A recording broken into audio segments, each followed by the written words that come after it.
সকল ষড়যন্ত্রের বিরুদ্ধে কঠোর হুঁশিয়ারি খালেদা জিয়ার। আগে স্থানীয় নির্বাচনের ফাঁদে পা দিবে না বিএনপি, জানালেন তারেক রহমান। নতুন দল জাতীয় নাগরিক পার্টির ঘোষণা আগামীকাল। নাহিদ আহ্বায়ক, সদস্য সচিব আখতার। গণতান্ত্রিক ছাত্র সংসদের 205 সদস্যের নাম প্রকাশ। জুলাই শহীদ পরিবার ও যোদ্ধাদের 3 ক্যাটাগরিতে সহায়তার সিদ্ধান্ত। সেনা সদস্যদের দায়িত্বশীলতা এবং জীবন উৎসর্গে প্রস্তুতির আহ্বান জেনারেল ওয়াকারের। রমজানের চাহিদার চেয়ে বেশি আমদানির পরও সয়াবিন তেল নিয়ে অস্থিরতা। সরবরাহকারী ও বিক্রেতাদের দুষলেন ভোক্তার ডিজি।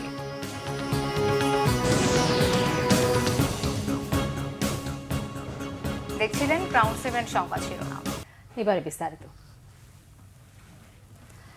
প্রতিহিংসা বা প্রতিশোধ নয়, পারস্পরিক ভ্রাতৃত্ববোধ ভালোবাসা দিয়ে সকলকে মিলে গণতান্ত্রিক বাসযোগ্য উন্নত বাংলাদেশ গড়তে সবার প্রতি আহ্বান জানিয়েছেন বিএনপি চেয়ারপারসন বেগম খালেদা জিয়া।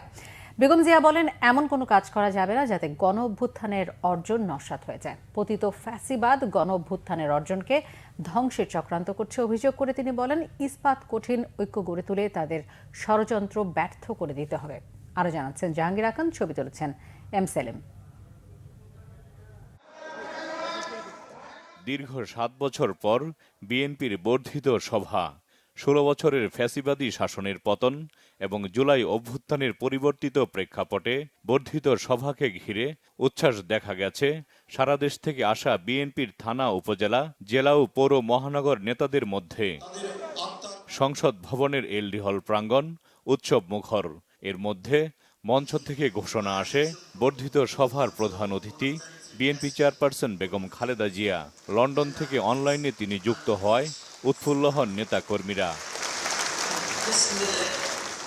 সভার শুরুতেই গত 16 বছর এবং জুলাই অভ্যুত্থানে আহত নিহতদের স্মরণ করে দীর্ঘ সময় পর ফ্যাসিস্ট মুক্ত বাংলাদেশে সবাই এক হওয়ায় শুকরিয়া জানান। দীর্ঘ ফ্যাসিবাদী বিরোধী সংগ্রামে যারা শহীদ হয়েছেন এবং সম্প্রতি জুলাই আগস্টের ফ্যাসিবাদী শাসকদের নির্মম ভয়াবহ দমন নীতির কারণে গণহত্যায় যারা শহীদ হয়েছেন তাদের প্রতি আমি শ্রদ্ধা জানাচ্ছি। যারা আহত হয়েছেন তাদের প্রতি জানাচ্ছি আন্তরিক সমবেদনা। আমি চিকিৎসার কারণে যুক্তরাজ্যে অবস্থান করলেও আমি সব সময় আপনাদের পাশেই আছি। দীর্ঘ 15 বছর গণতন্ত্রের জন্য, আমার মুক্তির জন্য আপনারা যে নিরন্তর সংগ্রাম করেছেন এবং আমাদের অসংখ্য সহকর্মী প্রাণ দিয়েছেন, জুলুম নির্যাতনের শিকার হয়েছেন এবং প্রায় 1.25 লক্ষ মিথ্যা মামলায় জর্জরিত হয়েছে, এখন আদালতের বারান্দায় ন্যায় বিচারের জন্য ঘুরে বেড়াচ্ছেন। আপনাদের এ ত্যাগ শুধু দল নয়, জাতি চিরকাল স্মরণ রাখবে। সকলে মিলে গণতান্ত্রিক বাসযোগ্য উন্নত বাংলাদেশ গড়ার আহ্বান জানান বিএনপি চেয়ারপারসন বেগম খালেদা জিয়া। দেশ আজ এক সংকটময় সময় অতিক্রম করছে। আপনাদের এবং ছাত্রদের সমন্বিত আন্দোলনের ফলে ফ্যাসিস্ট শাসকেরা বিদায় নিয়েছে। একটা অন্তর্বর্তীকালীন সরকার গঠিত হয়েছে। তাদের কাছে জনগণের প্রত্যাশা, রাষ্ট্র মেরামতের ন্যূনতম সংস্কার দ্রুত সম্পন্ন করে গণতান্ত্রিক ব্যবস্থায় ফিরে যাওয়ার জন্য সকলের কাছে গ্রহণযোগ্য একটি নির্বাচন অনুষ্ঠান সম্পন্ন করা। সংকট উত্তরণে দ্রুত নির্বাচন দেওয়ার আহ্বান জানান বিএনপি চেয়ারপারসন। আমি বিশ্বাস করি আপনারা শহীদ প্রেসিডেন্ট জিয়াউর রহমানের আদর্শে আরো উজ্জীবিত হয়ে আগামী নির্বাচনে সাফল্যের জন্য ঐক্যবদ্ধভাবে কাজ করবেন। এমন কোনো কাজ করবেন না যাতে আপনাদের এতদিনকার সংগ্রাম, আত্মত্যাগ বিফলে যায়। বাংলাদেশের সর্বস্তরের মানুষ, বিশেষ করে তরুণ সমাজ আজ এক ইতিবাচক গণতান্ত্রিক পরিবর্তনের জন্য উন্মুখ হয়ে আছে। ক্ষুদ্র ক্ষুদ্র সংকীর্ণতা ভুলে দেশ ও জাতির বৃহত্তর স্বার্থে আমাদের কাজ করতে হবে।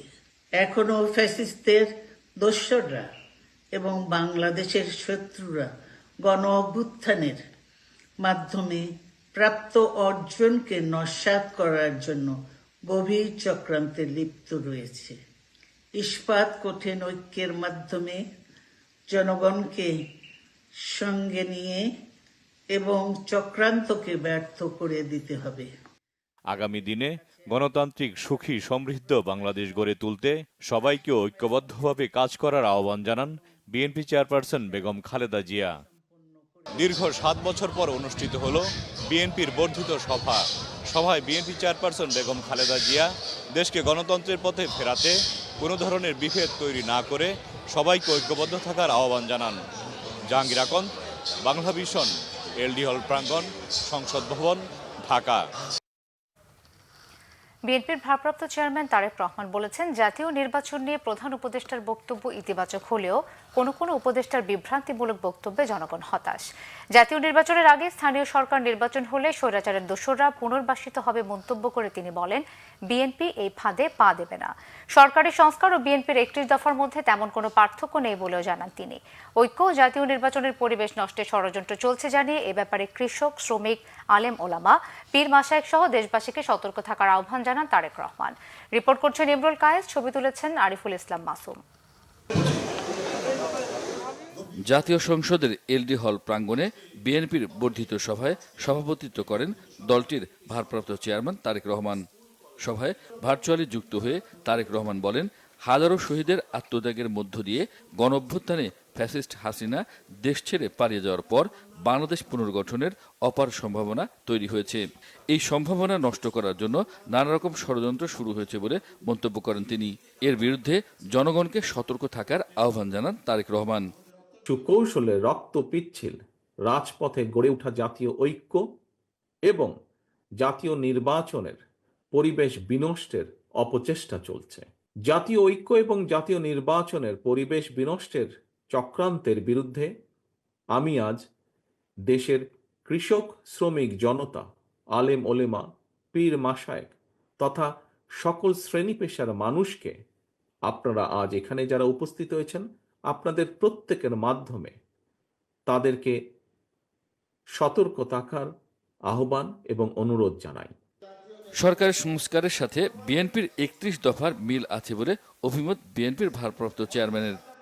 সংস্কার কিংবা স্থানীয় নির্বাচন এসব ইস্যু নিয়ে জনগণের সামনে এক ধরনের ধূম্র জাল সৃষ্টি করা হচ্ছে। রাষ্ট্র এবং রাজনীতিতে সংস্কার একটি ধারাবাহিক প্রক্রিয়া। বিএনপির কাছে সংস্কারের ধারণা নতুন কিছু নয়। সরকারে কিংবা বিরোধী দলে বিএনপি যখন যে অবস্থানেই দায়িত্ব পালন করেছে, জনগণের আকাঙ্ক্ষাকে ধারণ করে সময়ের পরিপ্রেক্ষিতে সব সময় রাষ্ট্র, সরকার ও রাজনীতিতে প্রয়োজনীয় সংস্কার করেছে। সময়ের প্রয়োজনে রাষ্ট্র, সরকার, রাজনীতি ও রাজনৈতিক দলের সংস্কারের জন্য এই 31 দফাতেও সংযোজন বিয়োজনের সুযোগ রয়েছে।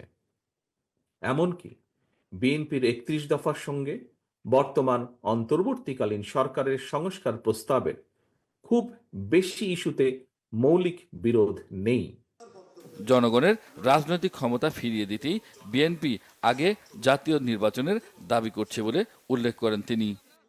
বিভিন্ন সময় জাতীয় নির্বাচন নিয়ে প্রধান উপদেষ্টার বক্তব্য জনমনে ইতিবাচক ধারণা সৃষ্টি করলেও জাতীয় নির্বাচন নিয়ে কোনো কোনো উপদেষ্টার বিভ্রান্তিমূলক বক্তব্য, মন্তব্য স্বাধীনতাপ্রিয় গণতান্ত্রিকামী জনগণের জন্য হতাশার কারণও হয়ে উঠেছে। সরকার যেখানে বাজার পরিস্থিতি কিংবা আইন শৃঙ্খলা পরিস্থিতির নিয়ন্ত্রণে কাঙ্ক্ষিত সাফল্য অর্জন করতে পারছে না, সেখানে জাতীয় নির্বাচনের আগে স্থানীয় নির্বাচন অনুষ্ঠানের নামে কেন দেশের পরিস্থিতি আরো ঘোলাটে করতে চাইছে, এটি জনগণের কাছে বোধগম্য নয়। গণতান্ত্রিকামী জনগণ মনে করেন স্থানীয় নির্বাচন অনুষ্ঠিত হলে সেটি হবে সারা দেশে পলাতক স্বৈরাচারের দোসরদের পুনর্বাসনের একটি প্রক্রিয়া, যা সরাসরি গণ অভ্যুত্থান আকাঙ্ক্ষা বিরোধী। গণহত্যাকারী, টাকা পাচারকারী, দুর্নীতিবাজ মাফিয়া চক্রকে পুনর্বাসন প্রক্রিয়ার এই ফাঁদে বিএনপি পা দেবে না, বিএনপি পা দিতে পারে না। অন্তর্বর্তী সরকারের নিরপেক্ষতা নিয়ে এরই মধ্যে প্রশ্ন তৈরি হয়েছে জানিয়ে এ ব্যাপারে আরও সতর্ক হওয়ার আহ্বান জানান তারেক রহমান। নতুন গঠিত সকল রাজনৈতিক দলকে স্বাগত জানান তিনি। যে কোনো মূল্যে নিজ দলের নেতাকর্মীদের ঐক্য ধরে রাখার উপর জোর দেন তারেক রহমান। বলেন, দেশ ও দল বিরোধী কোনো কাজ করে কেউই ছাড় পাবেন না। ইমরুল কায়েস, বাংলাভিশন, ঢাকা। এর আগে সকালে পবিত্র কোরআন তেলাওয়াতের মধ্য দিয়ে শুরু হয় বিএনপির বর্ধিত সভা। জাতীয় সংসদের এলডি হল ও মাঠ প্রাঙ্গণে চলা বর্ধিত সভার সভাপতি বিএনপির ভারপ্রাপ্ত চেয়ারম্যান তারেক রহমান বর্ধিত সভায় সারা দেশ থেকে প্রায় 4,000 প্রতিনিধি অংশ নিচ্ছেন। শুরুতে শোক প্রস্তাব পড়ে শোনান দলের সিনিয়র যুগ্ম মহাসচিব রুহুল কবির রিজভী। মঞ্চে রয়েছেন দলের স্থায়ী কমিটির সদস্যরা। এছাড়াও দলের ভাইস চেয়ারম্যান, উপদেষ্টা মণ্ডলীর সদস্য, যুগ্ম মহাসচিব ও সাংগঠনিক সম্পাদক সহ বিগত নির্বাচনে যারা মনোনয়ন পেয়েছিলেন তারা উপস্থিত সভায়। জেলা, থানা বা উপজেলার নেতারাও উপস্থিত রয়েছেন বর্ধিত সভায়। স্বাগত বক্তব্যে বিএনপির মহাসচিব মির্জা ফখরুল ইসলাম আলমগীর বলেন, গণতন্ত্র পুনরুদ্ধারের লড়াইয়ে অসংখ্য বিএনপি নেতাকর্মী প্রাণ হারিয়েছেন, আহত ও পঙ্গু হয়েছেন। ফ্যাসিবাদী আমলে দেশ ছিল অবরুদ্ধ।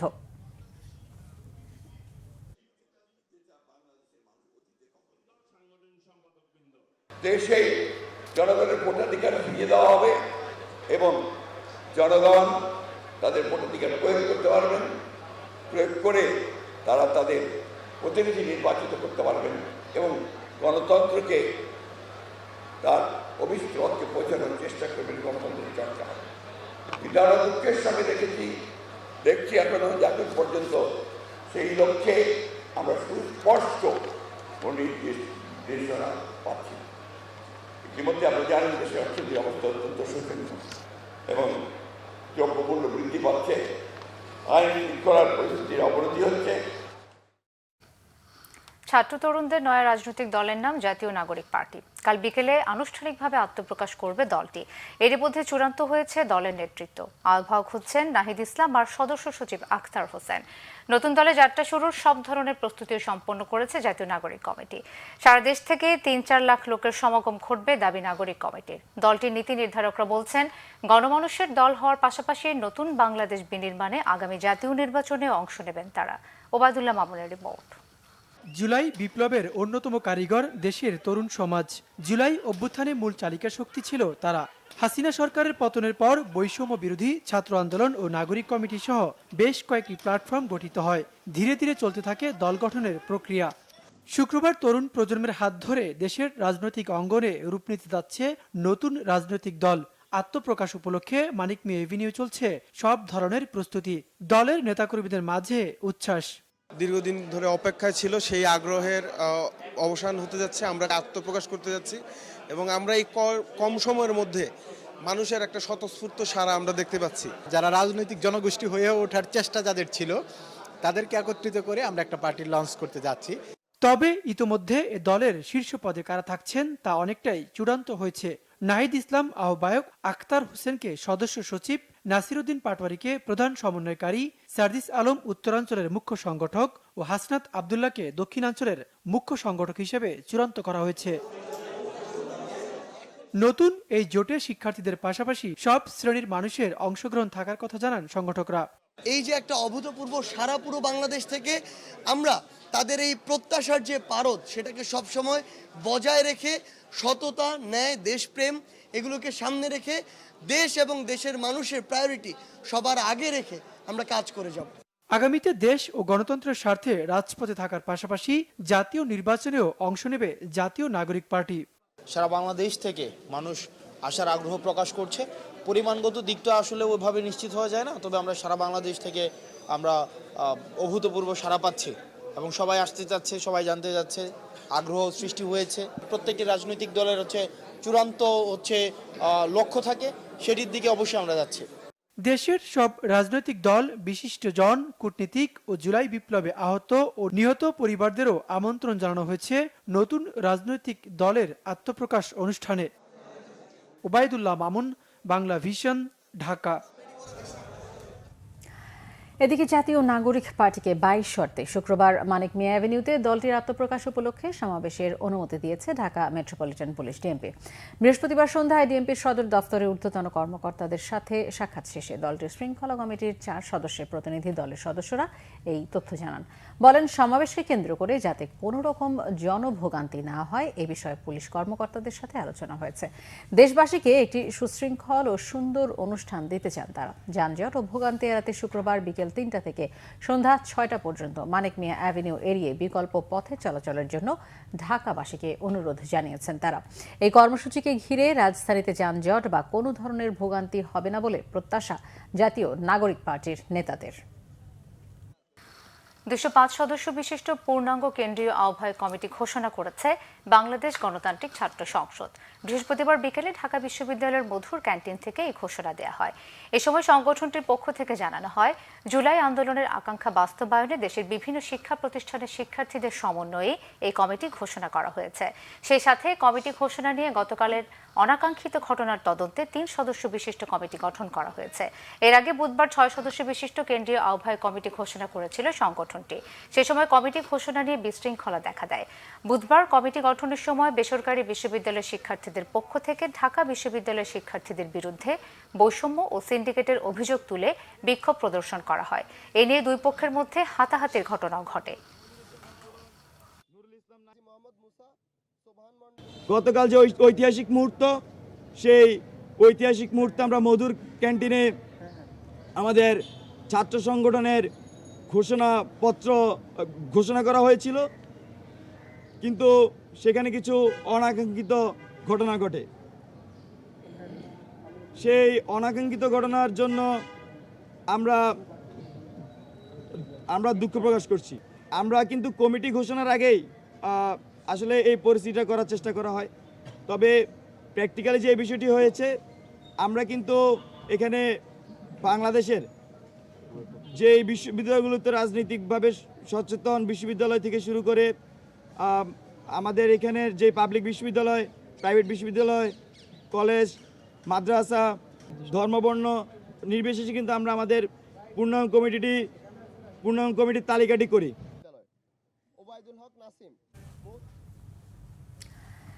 জুলাইয়ের শহীদগণ এবং জুলাই শহীদ এবং জুলাই অভ্যুত্থানের আহতগণ জুলাই যোদ্ধা নামে অভিহিত করার সিদ্ধান্ত হয়েছে। প্রধান উপদেষ্টার কার্যালয়ে অনুষ্ঠিত সভায় এই সিদ্ধান্ত হয়। সভায় জুলাই শহীদ পরিবার এবং জুলাই যোদ্ধাদের জন্য ক্যাটাগরি অনুযায়ী সহযোগিতারও সিদ্ধান্ত হয়েছে। রকুনুজ্জামানের রিপোর্টে বিস্তারিত। গত 9 ও 24 ফেব্রুয়ারি প্রধান উপদেষ্টার কার্যালয়ে অনুষ্ঠিত বৈঠকে জুলাই অভ্যুত্থানে নিহতদের জুলাই শহীদ নামে অভিহিত করার সিদ্ধান্ত হয়। সভার সিদ্ধান্তগুলো নিয়ে বৃহস্পতিবার ফরেন সার্ভিস একাডেমিতে সংবাদ সম্মেলন করে প্রধান উপদেষ্টার প্রেস উইং। শহীদ পরিবারগুলো 30 লাখ টাকার সঞ্চয়পত্র, 20,000 টাকার মাসিক ভাতা এবং সরকারি ও আধা সরকারি চাকরিতে অগ্রাধিকারে সুবিধা পাওয়ার কথা বলা হয়েছে। এই বছর যে অর্থ বছরটা যেটা শেষ হবে জুনের 30 তারিখে, সেই অর্থ বছরে সঞ্চয়পত্রের মাধ্যমে তারা 10 লাখ টাকা পাবেন। আর 2025-2026 অর্থ বছর যেটা জুলাই শুরু হবে এবং শেষ হবে জুন 2026-এ, সেই সময় আরো 20 লক্ষ টাকার তারা সঞ্চয়পত্র পাবেন প্রত্যেকটা পরিবার। জুলাই অভ্যুত্থানে আহতদের জুলাই যোদ্ধা নামে অবহিত করার সিদ্ধান্ত হয়েছে। আর আহতদের 3 ক্যাটাগরিতে সহায়তা দেওয়া হবে মেডিকেল বোর্ডের সিদ্ধান্ত অনুযায়ী। ক্যাটাগরি এতে রয়েছেন 493 জন জুলাই যোদ্ধা, যারা অতি গুরুতর আহত, অর্থাৎ যারা চিকিৎসার পরও শারীরিক অসমর্থতার জন্য অন্যের সহায়তা ছাড়া জীবনযাপন করতে অক্ষম। এই ক্যাটাগরিতে এককালীন 5 লাখ টাকা, 20,000 টাকার মাসিক ভাতা, মেডিকেল বোর্ডের সিদ্ধান্ত অনুযায়ী দেশি বিদেশি হাসপাতালে চিকিৎসা সহ আজীবন সরকারি হাসপাতালে চিকিৎসার সুবিধা সহ অন্যান্য সুবিধা পাবেন। ক্যাটাগরি বিতে 908 জন জুলাই যোদ্ধা, যারা গুরুতর আহত, অর্থাৎ চিকিৎসার পর যারা শারীরিক অসমর্থতার জন্য অন্যের আংশিক সহায়তায় জীবনযাপন করতে সক্ষম। এই ক্যাটাগরিতে এককালীন 3 লাখ টাকা, 15,000 টাকা মাসিক ভাতা, কর্মসহায়ক, প্রয়োজনীয় প্রশিক্ষণ সহ সরকারি ও আধা সরকারি চাকরিতে অগ্রাধিকারের সুবিধা সহ অন্যান্য সুবিধা পাবেন। ক্যাটাগরি সিতে 10,648 জন জুলাই যোদ্ধা, যারা চিকিৎসার পর বর্তমানে সুস্থ। এই ক্যাটাগরিতে এককালীন 1 লাখ টাকা, 10,000 টাকা মাসিক ভাতা, পুনর্বাসন সুবিধা সহ অন্যান্য সুবিধা পাবেন। আহতদের ক্যাটাগরি অনুযায়ী সুবিধা ঘোষণার ব্যাখ্যা দেন প্রধান উপদেষ্টার প্রেস সচিব। মেডিকেলি তো আমরা দেখছি যে কারা আসলে এখন সক্ষম আছেন, কারা সত্যিকার অর্থে কারো, যেমন কেউ কেউ আছেন দু চোখই হারিয়েছেন, তো তাকে তো মানে আপনারাই তো বুঝেন যে তার পাশে তো আমাদের সবারই দাঁড়ানো উচিত। মানবিক বিষয়টাকে সামনে রেখে এই কাজটা এই ক্যাটাগরি করা হয়েছে। এছাড়া সরকারের ঘোষিত সাংবাদিক অ্যাক্রিডিয়েশন নীতিমালা আগের চেয়ে বেশি সাংবাদিক বান্ধব বলেও সংবাদ সম্মেলনে দাবি করা হয়। যদি দেওয়া হয় যাতে করে এটা ম্যানিপুলেট করার সুযোগ কম থাকে। রুকুনুজ্জামান, বাংলা ভিশন, ঢাকা। সেনাবাহিনী প্রধান জেনারেল ওয়াকারুজ্জামান বলেছেন, দেশের প্রয়োজনে সেনাবাহিনীর সকল সদস্যকে স্বতঃস্ফূর্তভাবে দায়িত্ব পালন এবং জীবন উৎসর্গ করতে প্রস্তুত থাকতে হবে। বৃহস্পতিবার সকালে রাজশাহী সেনানিবাসের প্যারেড গ্রাউন্ডে বাংলাদেশ ইনফ্যান্ট্রি রেজিমেন্টাল সেন্টারের 7ম কর্নেল অব দি রেজিমেন্টের অভিষেক অনুষ্ঠানে তিনি এসব কথা বলেন। এর মধ্য দিয়ে সেনাপ্রধান বাংলাদেশ ইনফ্যান্ট্রি রেজিমেন্টাল সেন্টারের অভিভাবকত্ব গ্রহণ করলেন। ওয়াকারুজ্জামান আরও বলেন, ইনফ্যান্ট্রি রেজিমেন্ট 1971-এর পর থেকেই দায়িত্বশীলতার সঙ্গে তাদের দায়িত্ব পালন করে যাচ্ছে। আধুনিক যুগোপযোগী প্রশিক্ষণের মাধ্যমে একবিংশ শতাব্দীর চ্যালেঞ্জ মোকাবেলায় সদা প্রস্তুত থাকতে রেজিমেন্টের সব সদস্যের প্রতি আহ্বান জানান তিনি। এর আগে রাজশাহী সেনানিবাসের প্যারেড গ্রাউন্ডে সেনাপ্রধান পৌঁছালে তাকে প্রচলিত সামরিক রীতি অনুযায়ী আনুষ্ঠানিকভাবে অভিবাদন জানানো হয়। পরে সেনাবাহিনীর প্রধানকে কর্নেল র্যাঙ্ক ব্যাজ পরিয়ে দেওয়া হয়।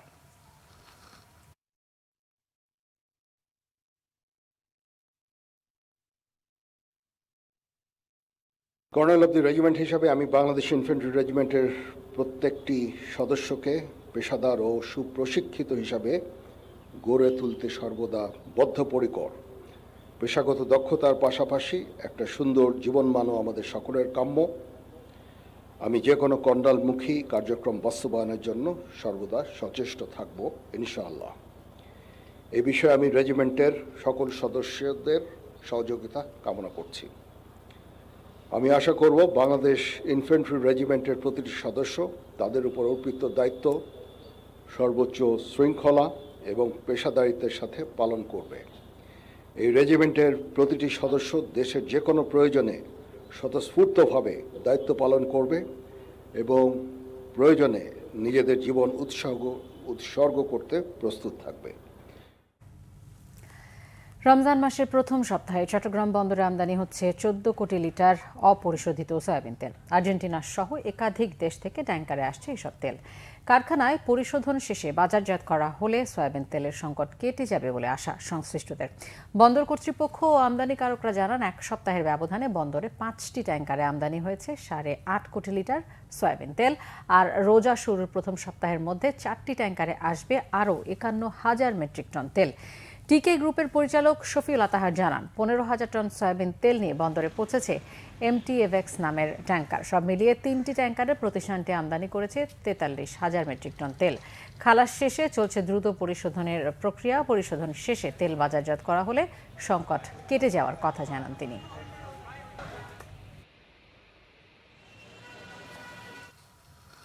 রমজানে 3 লাখ মেট্রিক টন সয়াবিন তেলের চাহিদার বিপরীতে 3,89,000 মেট্রিক টন আমদানি হয়েছে, জানিয়েছে ভোক্তা অধিকার সংরক্ষণ অধিদপ্তর। তবে প্রতিষ্ঠানটির মহাপরিচালক মোহাম্মদ আলিম আখতার খান জানিয়েছেন, বাড়তি থাকার পরও সয়াবিন তেলের বাজারে অস্বস্তি রয়েছে। রাজধানীতে টিসিবি ভবনে রমজান উপলক্ষে করা সংবাদ সম্মেলনে ভোক্তা অধিদপ্তরের মহাপরিচালক বলেন, শুধু সরবরাহকারী প্রতিষ্ঠান নয়, ভোজ্য তেলের সরবরাহ ঘাটতির জন্য বিক্রেতারাও দায়ী। এজন্য বাজার তদারকিতে টিমের কার্যক্রম বাড়ানো হয়েছে। তেলের সরবরাহ কমিয়ে দেওয়ায় সরবরাহকারী 3টি প্রতিষ্ঠানকে কারণ দর্শানোর নোটিশ দেওয়া হয়েছে জানিয়ে ভোক্তার মহাপরিচালক বলেন, কেউ তেল নিয়ে সিন্ডিকেট করলে তাদের বিরুদ্ধে আইনানুগ ব্যবস্থা নেওয়া হবে। পাশাপাশি ব্যবসায়ীদের মনোভাবের পরিবর্তন করে তাদের সংযমী হওয়ার আহ্বান জানান তিনি। রমজান কেন্দ্রিক সব ধরনের পণ্যের পর্যাপ্ত সরবরাহ আছে বলেও জানিয়েছে ভোক্তা সংরক্ষণ অধিদপ্তর। রমজান মাসে ভোজ্য তেলের চাহিদাও 3 লক্ষ টনের মতো, যার মধ্যে 3,89,000 টনের মতো আমদানি হয়েছে। কেবলমাত্র ভোজ্য তেলের বিষয়ে আমাদের একটু অস্বস্তি আছে। তা হলো, পর্যাপ্ত পরিমাণে ভোজ্য তেল আমদানি হলেও আমরা দেখতে পাচ্ছি কিছু ব্যবসায়ীর মাঝে বাজারে তেল সরবরাহের কৃত্রিম সংকট সৃষ্টির প্রবণতা রয়েছে বলে মনে হচ্ছে। এই বিষয়ে জাতীয় ভোক্তা অধিকার সংরক্ষণ অধিদপ্তর আইনানুগ ব্যবস্থা গ্রহণ করছে এবং যে ব্যবস্থা আমরা নিচ্ছি তা অব্যাহত থাকবে। হটলাইন ওই ব্যক্তির চাকরি টিকিয়ে রাখতে এদেশের কোনো সেনাপ্রধান প্রতিবেশী দেশ ভারতে গিয়ে শেখ হাসিনার ক্ষমতাকে দীর্ঘস্থায়ী করেছিলেন বলে মন্তব্য করেছেন আমার দেশ সম্পাদক মাহমুদুর রহমান। বৃহস্পতিবার দৈনিক আমার দেশ সভাকক্ষে আয়োজিত জাতীয় নিরাপত্তা নীতিমালা গঠন শীর্ষক গোল টিভির আলোচনায় একথা বলেন তিনি। বলেন 1-11-এর পর থেকেই সেনাবাহিনীর সাথে জনগণের দূরত্ব তৈরি হয়েছে। সেনাবাহিনীর হারানো ইমেজ ফেরাতে বাহিনীটিকেই কাজ করতে হবে। ভৌগোলিক কারণে বাংলাদেশ বিশ্ব রাজনীতির অংশ উল্লেখ করে মাহমুদুর রহমান বলেন ন্যাশনাল সিকিউরিটি কাউন্সিল থাকা প্রয়োজন। বলেন সংস্কার বিতর্কের মাঝে সরকারি ব্যবস্থা ধামাচাপা পড়ে যাচ্ছে। দেশে ওয়েস্টমিনিস্টার সিস্টেমে সরকার থাকায় সরকার প্রধান বারবার ফ্যাসিস্ট হয়ে উঠছে বলেও জানান তিনি। অনুষ্ঠানে উপস্থিত ছিলেন নিরাপত্তা বিশ্লেষক অবসরপ্রাপ্ত ব্রিগেডিয়ার জেনারেল মোহাম্মদ হাসান নাসির।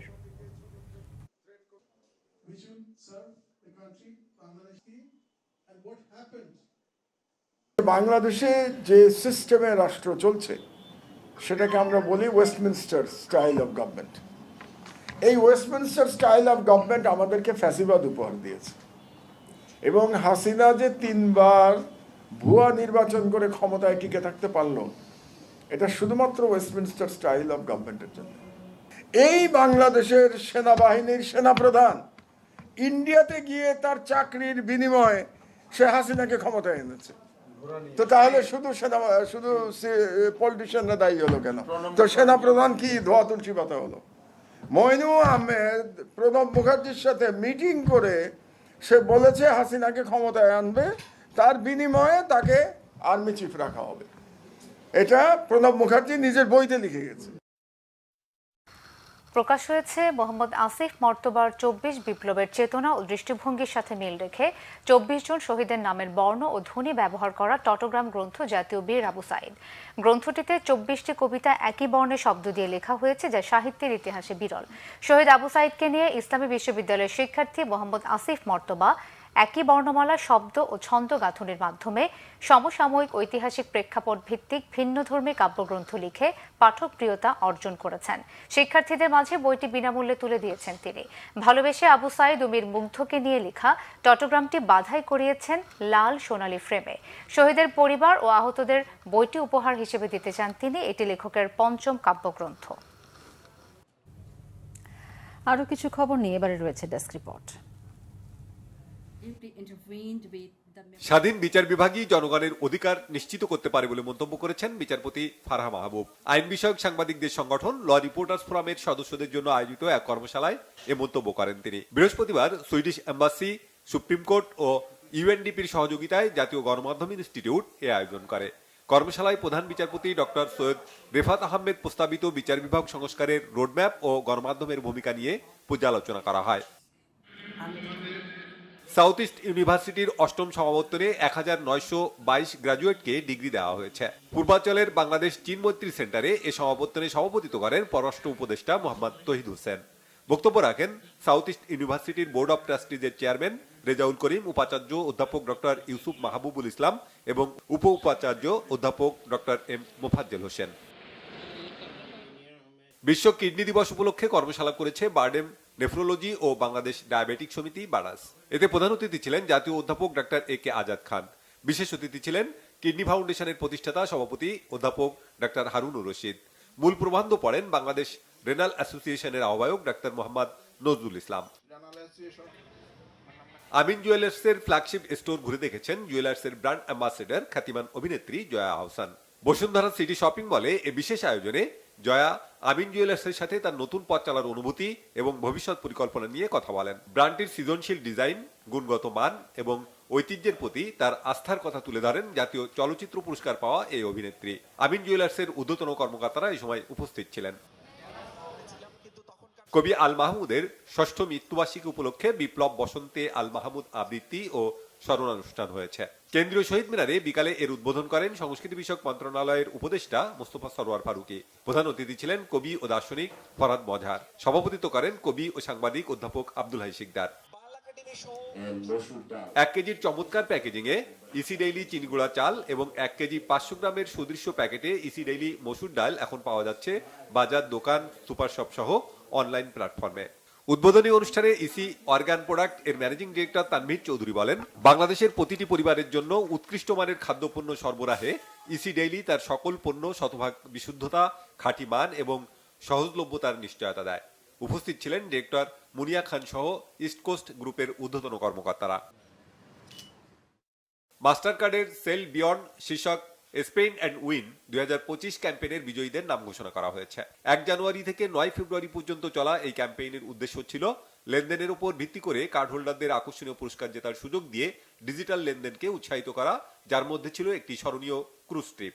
এই ক্যাম্পেইনে মাস্টার কার্ডের ডেবিট, ক্রেডিট এবং প্রিপেড কার্ড হোল্ডারদের বিপুল অংশগ্রহণ লক্ষ্য করা গেছে। গ্র্যান্ড প্রাইজ বিজয়ী মিউচুয়াল ট্রাস্ট ব্যাংক পিএলসি এর master card holder Sanjida Nishad পেয়েছেন 6 দিনের এক দুর্দান্ত কাপল ট্রিপের সুযোগ, যার মধ্যে রয়েছে সিঙ্গাপুর, পেনাং পোর্ট এবং পোর্ট ক্যাং এর বিলাসবহুল ক্রুজ ট্রিপ।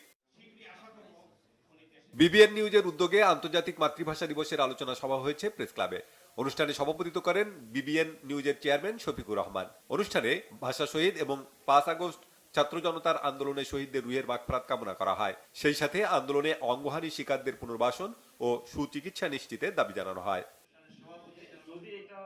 মিথ্যা মামলা দিয়ে হয়রানি ও চাঁদা দাবির অভিযোগে সংবাদ সম্মেলন করেছে বাংলাদেশ সংস্কারবাদী পার্টির সদস্য সচিব তৌহিদুল ইসলাম। ক্রাব মিলনায়তনে সংবাদ সম্মেলনে অভিযোগ করা হয়, জুলাই বিপ্লবের প্রথম থেকেই বাংলাদেশ সংস্কারবাদী পার্টি ছাত্রদের দাবির সঙ্গে একাত্ম থেকে সংগ্রাম করেছে, অথচ আওয়ামী লীগ সরকার পতনের পর একটি চক্র আন্দোলনে অবদান রাখা ব্যক্তিদের বিভিন্ন মামলায় নাম ঢুকিয়ে হয়রানি করছে। রায়সাহেব বাজার পঞ্চায়েত কমিটির পক্ষ থেকে রাজধানী সূত্রাপুর থানার কলতাবাজার নবারুণ ক্লাব প্রাঙ্গণে আসন্ন পবিত্র মাহে রমজান উপলক্ষে 300 জনের বেশি অসহায় মানুষের মাঝে নিত্যপণ্য সামগ্রী বিতরণ করা হয়েছে। অনুষ্ঠানে রায়সাহেব বাজার পঞ্চায়েত কমিটির সভাপতি মোহাম্মদ নিজামুদ্দিন মিন্টু ও সাধারণ সম্পাদক হাজী মোহাম্মদ শামসুদ্দিন উপস্থিত ছিলেন। প্রধান অতিথি ছিলেন বিএনপির নির্বাহী কমিটির সদস্য Hamidur Rahman Hamid. Bangla vision news desk. শেষ করছি সংবাদ। তার আগে ক্রাউন সিমেন্ট শিরোনামগুলো জানিয়ে দিব আরো একবার। সকল ষড়যন্ত্রের বিরুদ্ধে কঠোর হুঁশিয়ারি খালেদা জিয়ার, আগে স্থানীয় নির্বাচনের ফাঁদে পা দেবে না বিএনপি, জানালেন তারেক রহমান। নতুন দল জাতীয় নাগরিক পার্টির ঘোষণা আগামীকাল, নাহিদ আহ্বায়ক, সদস্য সচিব আক্তার। গণতান্ত্রিক ছাত্র সংসদের 205 সদস্যের নাম প্রকাশ। জুলাইয়ের শহীদ পরিবার ও যোদ্ধাদের 3 ক্যাটাগরিতে সহায়তার সিদ্ধান্ত। সেনা সদস্যদের দায়িত্বশীলতা এবং জীবন উৎসর্গে প্রস্তুতির আহ্বান জেনারেল ওয়াকারের। রমজানে চাহিদার চেয়ে বেশি আমদানির পরও সয়াবিন তেল নিয়ে অস্থিরতা, সরবরাহকারী ও বিক্রেতাদের দোষলেন ভোক্তার ডিজি।